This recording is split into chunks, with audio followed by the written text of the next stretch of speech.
Let's talk about cancer. Not in the scary clinical way you might hear it discussed in a hospital hallway. Let's talk about it honestly, warmly, the way a trusted friend would bring it up over morning coffee. Here's the reality.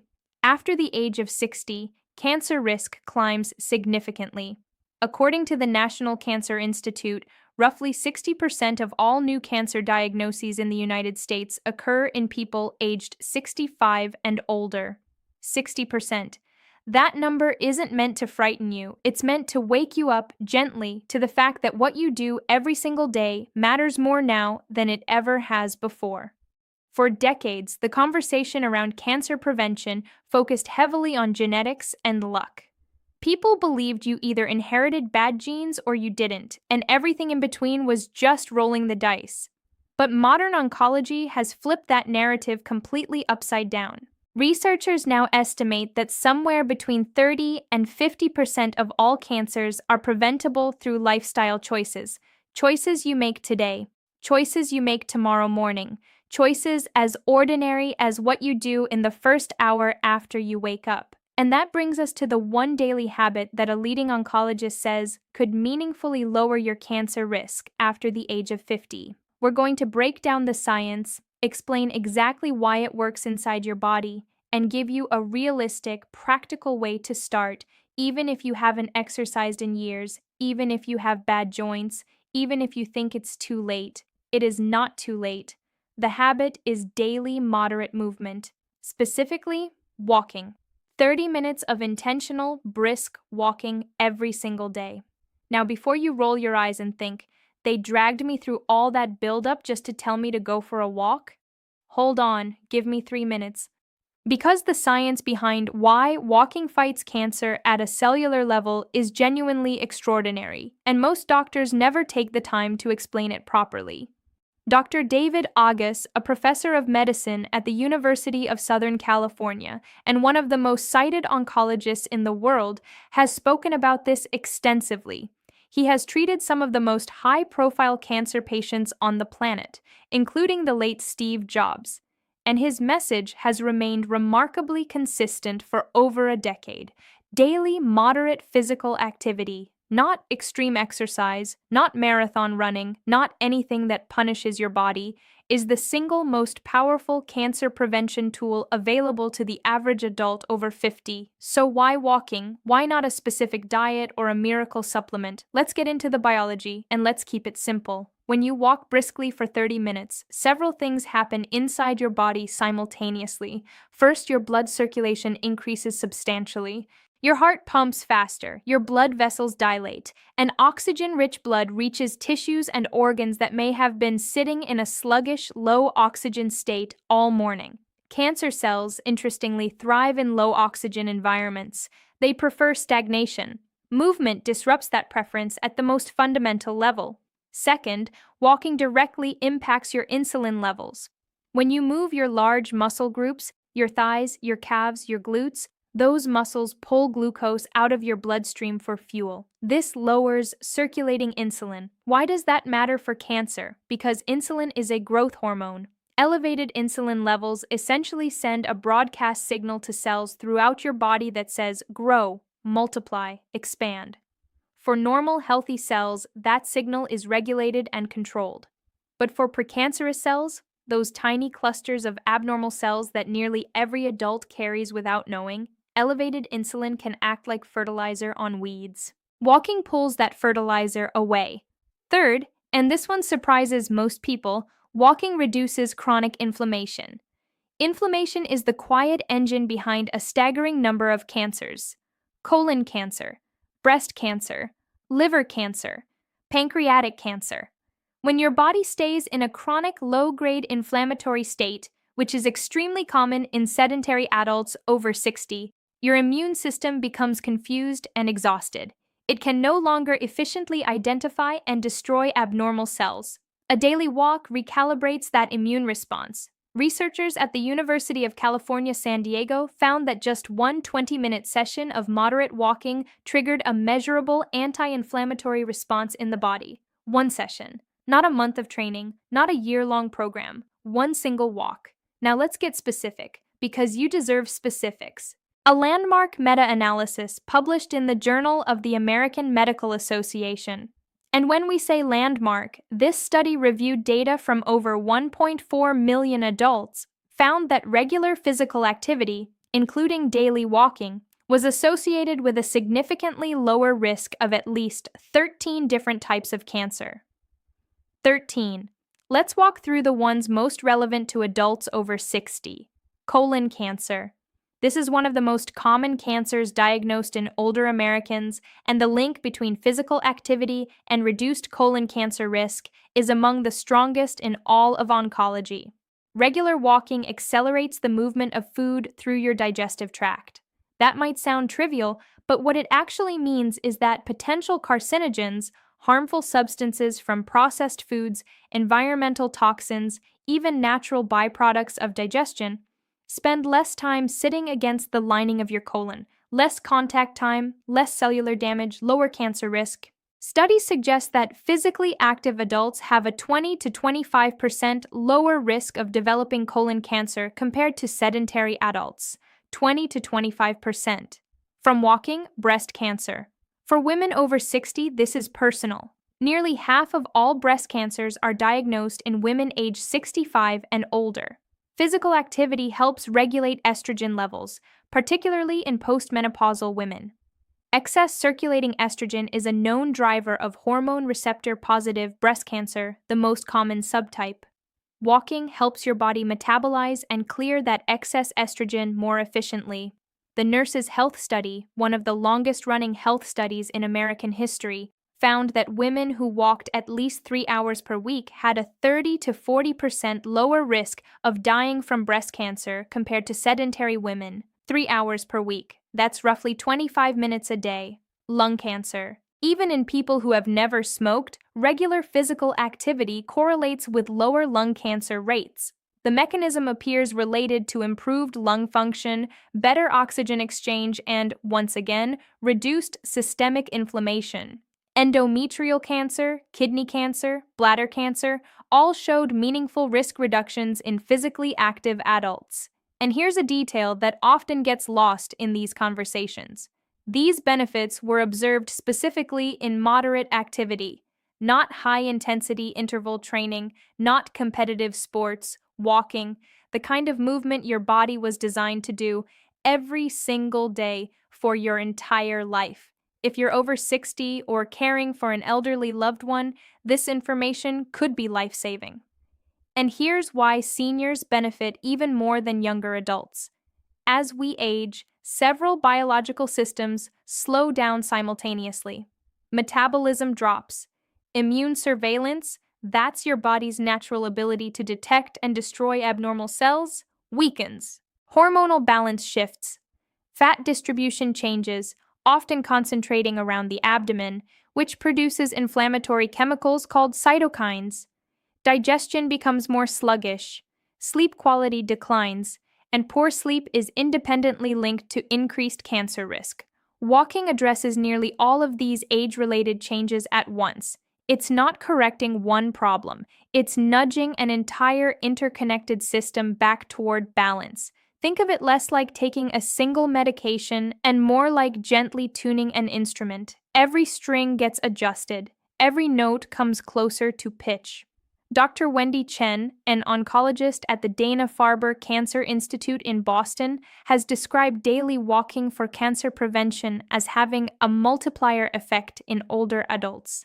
The benefits compound. Your sleep improves because you walked. Your inflammation decreases because you slept better. Your immune function sharpens because your inflammation decreased. Your insulin regulation improves because your immune system isn't constantly distracted by inflammatory signals. Each improvement feeds the next one, and there's a psychological component that deserves attention. Depression and chronic stress both elevate cortisol, another hormone that suppresses immune function and promotes inflammation. Adults over 60 face unique stressors: loss of loved ones, isolation, health anxieties, financial concerns after retirement. Walking, particularly outdoors, has been shown in multiple studies to reduce cortisol levels, ease depressive symptoms, and improve overall emotional resilience. You are not just protecting your body against cancer, You are protecting your mind, your mood, and your sense of agency in a stage of life where many people feel those things slipping away. You are doing something, and that matters more than most people realize. Let's be realistic. Telling a 70-year-old with arthritic knees and a fear of falling to just go walk for 30 minutes without practical guidance would be irresponsible. So here's how to actually do this in a way that's safe, sustainable, and even enjoyable. Start where you are, not where you think you should be. If you've been mostly sedentary, begin with 10 minutes. Walk to the end of your street and back. Walk around the inside of a shopping mall before the stores open. The floors are flat, the temperature is controlled, and there are benches if you need to rest. Walk around your living room during commercial breaks if going outside feels intimidating right now. Any movement counts. The research is clear on this. The biggest health leap isn't from moderate activity to vigorous activity. The biggest leap is from nothing to something. Invest in proper footwear. This sounds small, but for seniors, the wrong shoes can mean a twisted ankle, a fall, a broken hip, and a hospital stay that derails everything. Visit a shoe store where someone can measure your feet properly. Look for shoes with a firm heel counter, good arch support, and a non-slip sole. This one purchase can make the difference between a walking habit that lasts and one that ends after a week. Find your time and protect it. Many oncologists and geriatric specialists recommend morning walks for cancer prevention, specifically because morning movement appears to regulate circadian rhythms more effectively, which in turn supports immune function and hormonal balance. But honestly, the best time to walk is whenever you'll actually do it consistently. After lunch, before dinner. The time matters far less than the consistency. Bring someone with you if you can. A spouse, a neighbor, a friend from church, a grandchild. Social walking has been shown to increase adherence dramatically. You're more likely to walk on days you don't feel like it if someone is expecting you. And the social interaction itself carries independent health benefits: reduced isolation, improved cognitive function, lower rates of depression. Use a simple tracking method: a wall calendar with check marks, a step counter, a free app on your phone. Tracking creates accountability and visible proof that you're following through. After 2 weeks of check marks, you'll feel reluctant to break the streak. That reluctance becomes your most powerful motivator, and listen to your body with respect, not fear. Some discomfort during movement is normal, especially at first. Stiff muscles loosening, joints warming up, mild breathlessness that settles after a few minutes. But sharp pain, dizziness, chest pressure, or sudden shortness of breath, those are signals to stop and consult your doctor. Prevention should never create new harm. Now, some people will hear all of this and think, my uncle walked every day of his life and still got cancer, and they're not wrong. He might have. Because walking is not a guarantee. Nothing in medicine is a guarantee. Cancer is influenced by genetics, environmental exposures, random cellular mutations, and dozens of factors we still don't fully understand. But here is what science tells us with increasing confidence. Regular daily walking meaningfully shifts the odds in your favor. It lowers your statistical risk across multiple cancer types. It improves treatment outcomes for those who do develop cancer. It reduces recurrence rates in cancer survivors, and it enhances quality of life at every stage. Dr. Agus often uses a seatbelt analogy. Wearing a seatbelt doesn't guarantee you'll survive a car crash, but no rational person argues against wearing one. Daily walking is the seatbelt of cancer prevention. You wear it not because it makes you invincible, but because the cost of wearing it is low and the potential benefit is enormous. While walking forms the foundation, there are complementary habits that amplify its cancer protective effects. Think of these as additions, not replacements. Stay hydrated throughout your walk and your day. Adequate water intake supports kidney function, which helps clear metabolic waste products that can contribute to cellular damage over time. Most adults over 60 are mildly dehydrated without realizing it, partly because the thirst signal weakens with age. Keep a water bottle visible. Sip throughout the day rather than waiting until you feel thirsty. Eat more fiber-rich whole foods, vegetables, fruits, beans, whole grains. Fiber feeds the beneficial bacteria in your gut, and emerging research shows that a healthy gut microbiome plays a surprisingly significant role in immune surveillance and cancer prevention. A 20-minute walk combined with a fiber-rich diet creates a compounding protective effect in your digestive system, especially. Prioritize sleep. 7 to 8 hours remains the recommendation for most adults, though sleep patterns naturally shift with age. If you struggle with sleep, your daily walk will likely help.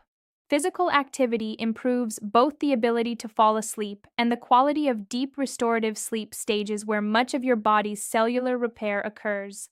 Limit alcohol consumption. The link between alcohol and cancer is no longer debatable. Even moderate drinking increases risk for several cancers, including breast, esophageal, and liver. If you currently drink, reducing intake, even modestly, provides measurable benefit, and stay current with your cancer screenings, colonoscopies, mammograms, skin checks, prostate evaluations, whatever your doctor recommends for your age and risk profile. Walking reduces risk. Screening catches problems early. Together, they form your most powerful defensive strategy. Let's bring this home. One of the most accomplished cancer doctors in the world looked at the full landscape of prevention research and arrived at a breathtakingly simple conclusion. Move your body for 30 minutes a day. Walk. That's the prescription, not a pharmaceutical breakthrough, not an exotic superfood flown in from another continent. Walking. The thing humans have done since the very first morning our species stood upright on this planet. If you are over 50, this matters. If you are over 60, it matters more. If you are over 70 and still moving, you are already doing something extraordinary for your future self. Every single walk adds a layer of protection. Every step reduces inflammation. Every morning you lace up those shoes, you are telling your body that you are not finished, that you still have places to go and people to love and years left to fill. Cancer is not entirely within our control, but a meaningful portion of our risk is within our reach, and the tool to lower that risk is not locked behind a prescription pad or a specialist's waiting room. It's outside your front door. It's in a pair of comfortable shoes and 30 minutes of your morning. Start today. Start with 10 minutes if that's what feels right. Start with a lap around your kitchen if that's where you are. Wherever you begin, begin. You are worth the walk. If this information meant something to you, hit that subscribe button so you never miss a video designed specifically for your health after 60. Share this with someone you love, a spouse, a sibling, an old friend who needs a reason to get moving again. Drop a comment below telling us about your walking routine or the moment you decided to start one. We read every single comment, and your story might be the one that inspires someone else to take that first step. Take care of yourself. We'll see you in the next one.